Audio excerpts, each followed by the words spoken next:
Jeff Crouere has written a great column about the Republican National Convention, whatever the heck that was. Heck, that was like 2 or 3 days ago. That doesn't count anymore. And Jeff Crouere, welcome again to the Bill Cunningham Show. And everything changed, of course, about 1:45 p.m. Sunday afternoon when all hell broke loose. And I found myself in and around a putting green, and I got these texts from all over the country thinking, oh, my God, what's going on? And I went to websites, and this is something that I've been saying for months and months and months, and eventually the Democrat Party would say enough is enough, we can't take it anymore.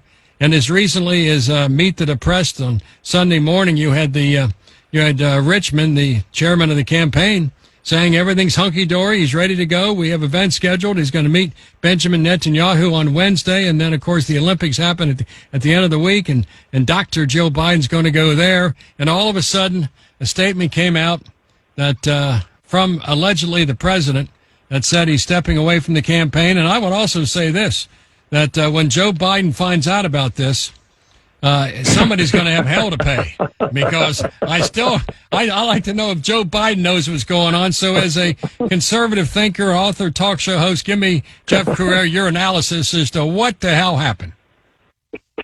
You know, Bill, it's great to be with you.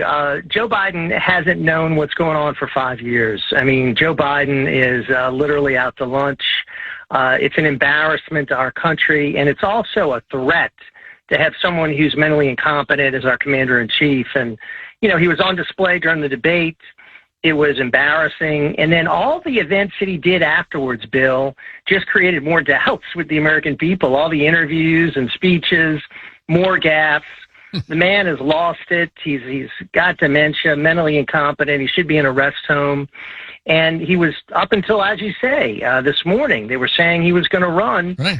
And then I think it just got overwhelming. The pressure, the Democrat bosses, the money dried up, and he saw no route to victory. And he's now thrown his support behind Kamala Harris, and we'll see what happens. I tend to think that there are going to be some other people that'll jump in, but she's got a head start. Well, when I look at this thing, this is the biggest cover-up in presidential history. When you have individuals from the Pentagon, the State Department, you have the diplomatic corps, you have members of the executive branch from Secretary of Defense to Admiral Kirby, to others, senators, congressmen, all talking about this guy. This guy could spin rings around anyone. We're talking about the last 6 months. He can recite the alphabet backwards. He can do it on his head. He's as nimble as any American gymnast. This guy's and all of a sudden, he can't tie his shoes and can't walk up steps. And I'm thinking, what about, can we go back in time and talk about the cover-up of his mental acuity? What did Kamala Harris know, and when did she know it? You know, she knew it from the beginning. I mean, she's been covering up Joe's incompetence from the very beginning. I mean, she spent more time with them than the cabinet member. They never had cabinet meetings, so the cabinet didn't really see him. I mean, of course, Dr. Jill is the biggest abuser. She was engaged in elder abuse for years. And Kamala Harris knew. So I think she was playing along, figuring that eventually they would force him out. Eventually this would happen. She'd be sitting pretty as the quote-unquote new choice. It's the same old policies as Biden had, the same failed policies. That's why Trump said he's going to take anybody on, no matter who the Democrats put in there, because the policies don't change, Bill. The policies will be the same, and they're all failing policies. I mean, his 3.5 years have been the biggest disaster we've ever seen, the worst president and vice president in American history. And Kamala Harris is an embarrassment. She is the word salad queen. I mean, she is a cackling fool. And I shudder to think how she's going to do in a debate against Donald Trump. I mean, I think he's going to prevail easily. I wonder if that'll happen, because I can't imagine. I was looking forward to J.D. Vance teeing it up against Kamala Harris. Now, I don't know. Right. I guess the debate is still on, so to speak, for September 10th or 11th. The VP debate, who knows what that's going to be. And so the cover-up, and I find amazing. I look on one side, you have Congressional Black Caucus, you have Congressman Clyburn, all with Kamala Harris, of course. You have the Obamas with Kamala Harris. But on the other side of the fence, it's come out that Nancy Pelosi says she wants an open convention. You have other prominent Democrats like like the Obamas, and you throw in Nancy Pelosi and others saying that we have to have an open convention, and they know her best. I would assume Nancy Pelosi goes back for decades with Kamala Harris. Kamala Harris has been so-called on the public dole for about 35 years. She's about 60 years old, and she spent 35 years, Kamala Harris, in public service. And she goes back with Nancy Pelosi as far as the eye can see. And those who know her best like her least. And to me, that's a problem. What do the Obamas know, and what does Nancy Pelosi know about Kamala Harris's ability? I assume they think she can't win. Well, they saw how she did in the last presidential race. She came in last. I mean, she had to end her campaign before anybody else, and she was terrible. And it was a surprise. I guess Biden wanted to pick a quote-unquote candidate of color for VP and chose her, but she was terrible on her own as a presidential candidate. So they know that she is not presidential material. They know that she's going to lose. They're hoping that they can shake this thing up and they can get somebody else in there. I don't know. She's going to have a head start. She's going to have money. She's got the support of Biden, whatever that means, whoever he is, whatever he does. Well, wait till he finds out what's going on, because Joe Biden's not going to like this at all. Someone needs to tell him quickly. And as far as that money, there's $91 million in the account. And there was a release from the Federal Election Commission saying that she cannot access that money because only the candidate for the presidency can do that. And as we sit here with about a month before the convention, Joe Biden is not the nominee of the Democrat Party, and nor is Kamala Harris, and therefore the $91 million is in lurch. NBC News reported a couple days ago that when she had a call with 300 mega donors of the Democrat Party, NBC News said the donors came out completely underwhelmed. They didn't like what Kamala Harris was saying. And those are the funders of the Democrat Party, and they didn't like it. Bill, they're seeing what we've seen for all these years as VP. I mean, she's an embarrassment. I mean, she is the word salad queen. She'll say a word over and over and over. I mean, she really can't articulate. She's not a thinker. She's not smart. Here's two questions I want to throw out there. One, what happens to Joe Biden? If he cannot serve as the nominee, how in the world can he still serve as president? You know, I mean, should there be an effort to try to remove him as president? If he is so incompetent he can't be the nominee, is that a danger to the country to have someone like that as president? And, you know, secondly, what about all the 14 million voters around the country who voted for Biden? They've just been disenfranchised. How are they going to feel, Bill? Jeff, that can't be the case because the Democrats care about democracy.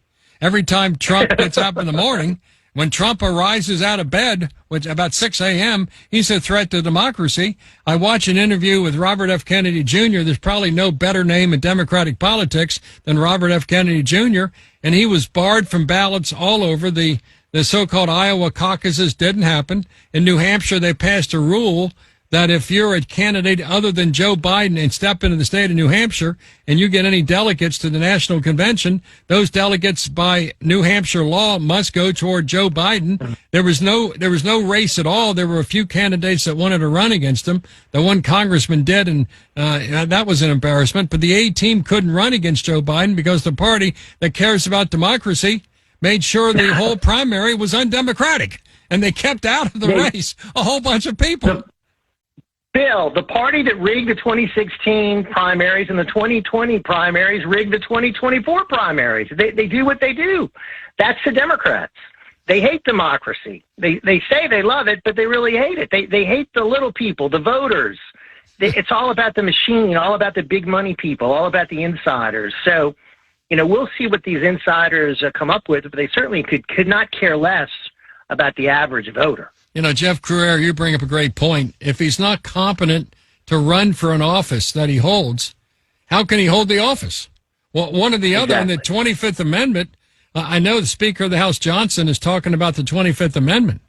But 25th Amendment says that if Kamala Harris and half the cabinet suggest in a writing to the clerk of the House and the Senate each that we have a president that can't discharge the duties, immediately she becomes the acting president. And then if within 4 days the so-called President Joe Biden objects, he can file an objection, and then quickly the House and the Senate must determine whether or not Joe Biden is mentally incompetent or not. And then if it takes 2/3 of the vote, and likely the Republicans aren't going to bail out the Democrats, which means Joe Biden is back in office, and that means Kamala Harris staged an unsuccessful coup. How about that one? Right. I mean, I think you've laid it out perfectly. Here's the sort of X factor. You're talking about the cabinet. Joe Biden doesn't know the cabinet, and the cabinet doesn't know Joe Biden. I mean, they never meet. So how can they evaluate his mental acuity? I mean, they don't know him. They haven't seen him. So it'll all be based on what he's done on TV. No. I mean, he the other day couldn't even remember the name of his defense secretary, Bill. Now, Lloyd Austin. That's how bad off he is. You know, he called him that black man. Yeah, right. His name's Lloyd Austin. He's been there every day you've been the president, and he couldn't remember. He can't remember whose DHS Mayorkas was standing there about 2 months ago, right. And he couldn't remember Mayorkas, and he's calling Lloyd Austin, you know, that black man. And the BET just sat there and nodded their heads like in a bobblehead. Ed Gordon is saying, the black man, yeah, you mean, he didn't bail him out. Now, you bring up another great point about the 25th Amendment. There's difficulties with that because it looks like a bloodless coup unless Joe Biden resigns the presidency, which he can do. He can tonight, tomorrow, this afternoon, he could say, you know what, I resign the presidency, in which case Kamala Harris becomes the president, the acting president. And I'll say this, Jeff Crouere, I mean, imagine that, her behind the Resolute desk. And it's like, what?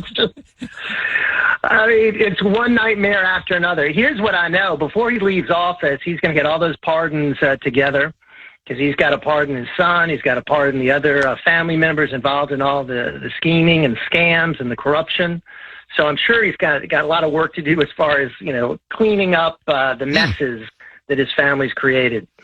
Well, he's got to do all that, and there has to be some understanding if Kamala takes over as to you have to let my brother go, my sister go, you have to let Hunter go. My gosh, he's going to spend decades in prison with the crimes against him. He was the bag man for Joe Biden. And one other interesting thing, this was brought up, I'm giving RFK Bobby Kennedy Jr. credit on this one. He made the point that we've spent a long time, when Russia had an election, I guess a month or two ago, Putin got 88% of the vote. And Joe Biden was saying, well, he's got a fixed election. There's no candidates running against him, and that's why he got 88%. Well, he made the point that Joe Biden received 87% of the Democratic vote. Putin got 88% of the Russians, but on the same mechanisms of getting rid of all the opposition, suing them, changing the rules. 87 times they changed the rules to make sure there was no democracy in the Democrat Party. As they complained about a threat to democracy, they had 87% of the votes went to Joe Biden, and the great majority of those who voted, like 15 or 16 million, 87% voted for Joe Biden. And I would contend, Jeff Crouere, you cannot in a party that has spent its last decade or so on DEI and affirmative action say to a sitting black vice president, even though you're holding the job and have been a U.S. senator, did a terrible job, attorney general, terrible job, a prosecutor in the city of San Francisco, look at that hellhole right now, terrible job, that black woman cannot be the president. How could the Democratic Party convene in Chicago and say, you know what? We're gonna step over Kamala Harris and not let her be the nominee of the Democrat Party. Does that work? The only way I see that happening is if the black man who served as president, Barack Obama, would have to be publicly for someone else. That would be the only way I could see that possibly happening.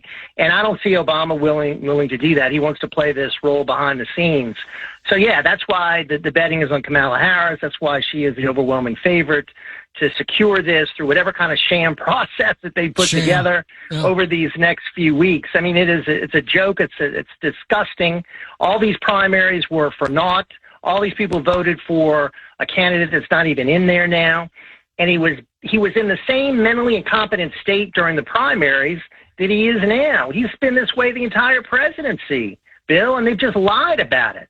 And the media's covered up for it. The media did a shameful job in covering the Biden administration on so many different areas, but his health certainly has to rank up there at the very top. They covered up his problems from the beginning.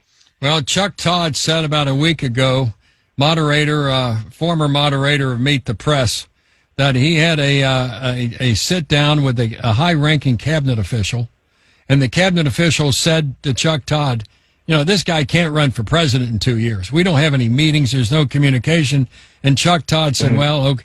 Now, why wouldn't a newsman like a Chuck Todd on NBC News report the fact that cabinet officials have no meetings with the president? They don't respect what he's doing. They don't know each other, don't know who they are. And Chuck Todd kept it alive, the idea that he's competent. Think about a newsman giving that kind of sway to someone like Donald Trump. It would never happen. It would never happen. That's why he's not a newsman. He's not a journalist. He's just a partisan Democrat hack. And that's what so many of these quote-unquote reporters are. They're just doing the bidding of the Democrat Party. And he felt that he had to cover for Joe Biden. He had to support Joe Biden. So he did. And, the truth be damned. We didn't get the truth. The American people did not get the truth from these so-called reporters. Yep. So it's been an outrage, Bill, the whole time. The Russian Putin gets 88% of Russian vote. Joe Biden gets 87% of Democratic vote, and only one's going to be in office. It's unbelievable. Jeff Crouere, once again, author and talk show host, townhall.com. Your stuff is there. Also, jeffcrouere.com. Once again, thank you for coming on the Bill Cunningham Show. We were going to talk tonight about the Great Republican National Convention, which was an A+. And now here we are a couple of days later, and it's a distant memory. So I know. Ever-changing politics, Bill. You never know what's going to happen the next day. I know. Jeff Crouere, you're a great American, and thanks for coming on the Bill Cunningham Show. Thank you very much, Jeff. Thank you, my friend. Thank you. Thank you. All right, let's continue with more.